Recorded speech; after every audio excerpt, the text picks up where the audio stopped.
എപ്പോഴും ചിരിച്ചും കളിച്ചും മാത്രം മലയാളികൾ കണ്ടിരുന്ന നസ്രിയയാണ് കഴിഞ്ഞ ദിവസം താൻ ആകെ തകർന്നിരിക്കുകയാണെന്നും മാനസികമായി തകർന്ന അവസ്ഥയിലായതുകൊണ്ട് തന്നെ സോഷ്യൽ മീഡിയയിൽ നിന്ന് തന്നെ വിട്ടുനിൽക്കുകയായിരുന്നു എന്ന് പറഞ്ഞുകൊണ്ട് കഴിഞ്ഞ ദിവസം പോസ്റ്റ് ഇട്ടിരുന്നു. ഇതിന് പിന്നാലെ വലിയ രീതിയിലുള്ള പ്രതികരണങ്ങളാണ് സോഷ്യൽ മീഡിയയിൽ നടന്നുകൊണ്ടിരിക്കുന്നത്.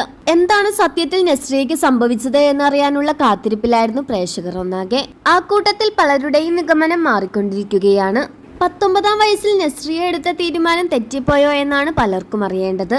ഫഹദുമായുള്ള ഡിവോഴ്സ് വാർത്തയാണോ എന്നറിയാനായി പലരും കാത്തിരിക്കുകയാണ്.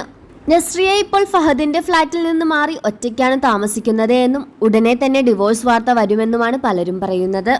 ആ കൂട്ടത്തിൽ ഇത് ഡിവോഴ്സ് അല്ലെന്നും നസ്രിയ പ്രഗ്നന്റ് ആയിരുന്നുവെന്നും അത് മിസ്കാരേജ് ആയി പോയത് കൊണ്ട് തന്നെ മാനസികമായി തകർന്നിരിക്കുന്ന അവസ്ഥയിലായിരുന്നു നസ്രിയ എന്നും ഒരു കൂട്ടർ പറയുന്നു. 3 മാസത്തോളമായി നസ്രിയ സോഷ്യൽ മീഡിയയിൽ നിന്നും മാറി നിൽക്കുന്നു. ഡിവോഴ്സ് വാർത്തയാണെങ്കിൽ എങ്ങനെയാണ് ആ നോട്ടിൽ നസ്രിയ നാസിം ഫഹദ് എന്ന് എഴുതുക? നസ്രിയ നാസിം എന്ന് മാത്രമല്ലേ എഴുതുകയുള്ളൂ. എന്തായാലും ഫഹദുമായുള്ള ഡിവോഴ്സ് വാർത്തയല്ലെന്ന് ഇതിൽ നിന്ന് തന്നെ വ്യക്തമാക്കാം. മിസ്കാരേജ് തന്നെയാണെന്നാണ് പലരും പറയുന്നത്. ആ ഒരു വേദന ഒരു പെണ്ണിനും താങ്ങാനാവില്ലല്ലോ എന്നാണ് ആരാധകർ പറയുന്നത്.